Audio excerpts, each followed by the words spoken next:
Hello, friends of YouTube. Welcome to Mike Reads the World. Today we're talking about Co-Wives, Co-Widows by Adrienne Yabouza from the Central African Republic. It's virtually the only option out there if you're doing a Reading Around the World challenge for the Central African Republic. And it's not a book that I personally would have read under just about any other circumstance. So in this video, I'm going to do my best to separate kind of my personal experience with it and what I think other people would get out of it, because what it is it's a very specific cultural a book. As someone who's reading it from outside the Central African Republic, it seems very specific to that country. There's a lot of references in the book that you'd really only get if you were in Central African Republic, I think. And there is there is a sort of glossary of terms in the back to help us who are not familiar with that area. Even the title kind of shows you culturally you're dealing with a very unique scenario here as a Western reader.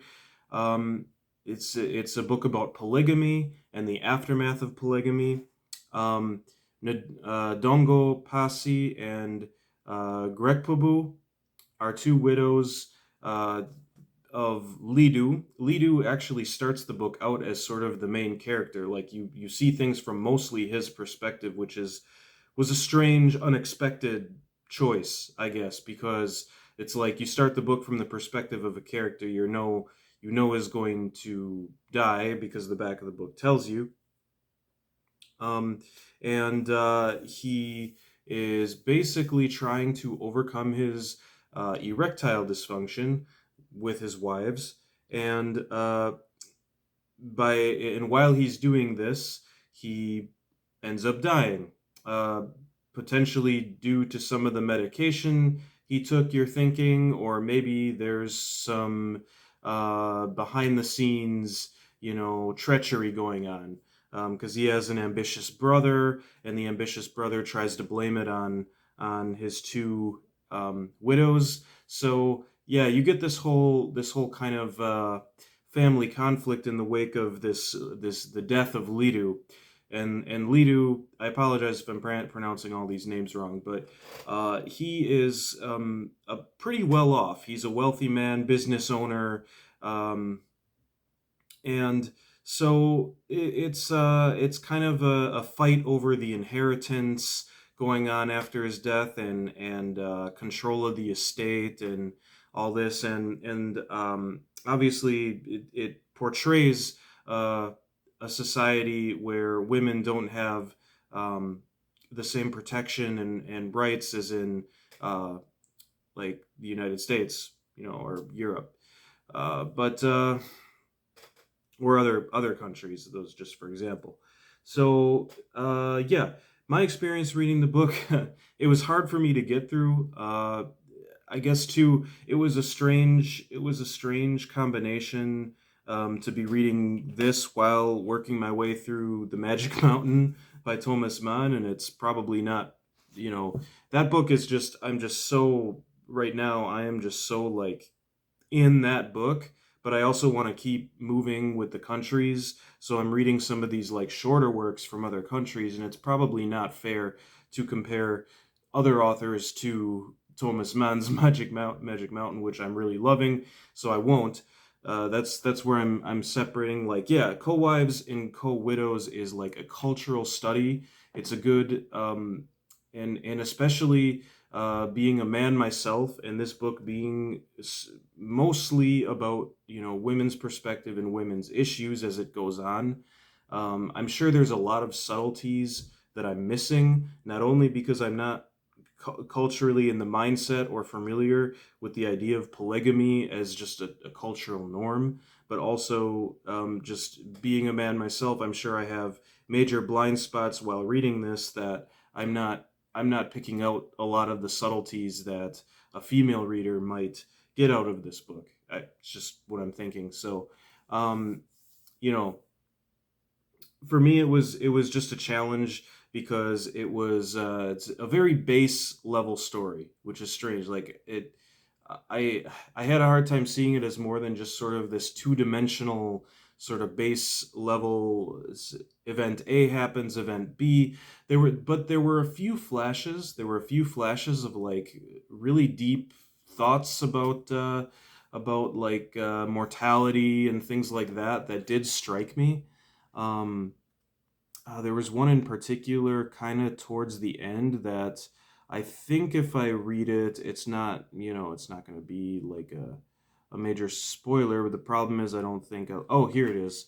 Yeah. So talking about Lidu who passed away, did it matter whether it was 10 or 100 or 1,000 years ago? A dead man was as dead after 5 minutes as he was when he'd been buried for 3,000 or 5,000 years. When a dead man entered the house of his ancestors, what had been tied to him was untied. His wife or his wives, whether he'd loved them or beaten them, were set free. So free, in fact, that often nobody cared if they went to bed hungry. The family of the dead man would guzzle up everything they could. They'd eat the dead man himself if he tasted good enough. And actually, without realizing it, that's a pretty powerful summary of the meaning of the book.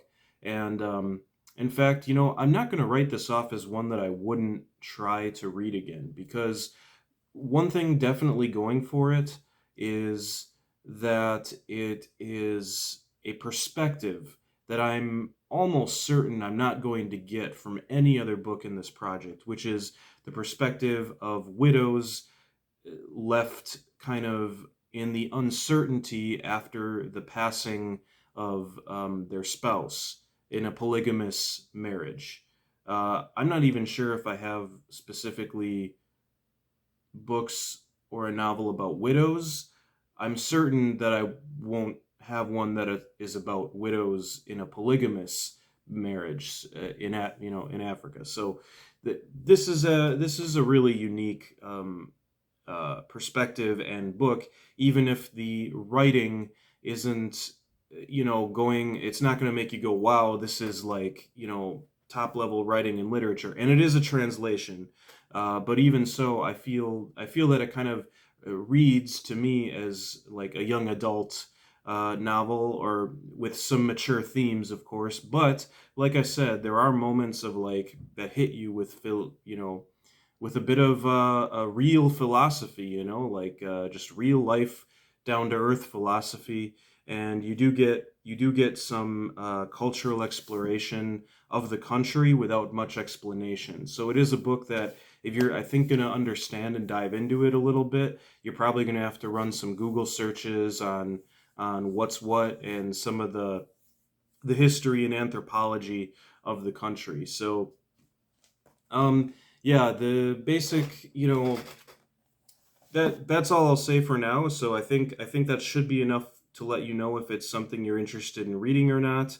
And as I said, it's not something I would have read outside of this project, but it's good. It's good for me. It's good for me for this project to give me books that I wouldn't approach otherwise, or that give me a new perspective and make me question, like, okay, if it's not a book that I'm really excited to read or not getting into, why?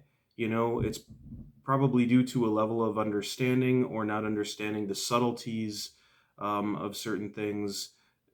And in some cases it's bad writing, but I don't think this is necessarily bad writing. It's simple, but it's not bad writing. It's just simple, and it's, to me, came off as surface level for most of it, uh, with a few moments. So yeah, but with that, if you do want a few more spoilers, I'll give you kind of more of just an overall plot synopsis. You know, Lidu struggles with erectile dysfunction, passes away, gets medication for it, passes away. Uh, his widows and his brother uh, are fighting kind of over the inheritance. The brother is trying to blame the death of the husband on them. They hire a female lawyer who fights for them. They lose the case. And then one of the widows finds another spouse, and from there, that's kind of what leads to the end of the story. And I will say the end of the story is quite a it's a happy ending. Again, I'm in spoiler mode. Hopefully, I made that clear enough. I just want to talk about that, but it's happy. It's a very happy ending for the widows, I think. Although it's not, the book doesn't make a big statement about like women's rights or anything like that. Though those themes are there, it doesn't really need to. Or maybe it is, but in its own cultural context. Again, that's a bridge I haven't I didn't quite cross with this book, but am looking at from the other side from afar and getting some sense. So um, there's also the end, and there was one part at the end of the book that reminded me a little bit of what's that song, that country song, Before He Cheats, like that little sort of getting that petty revenge on a guy who wronged you. I don't know, they do something to his car or whatever.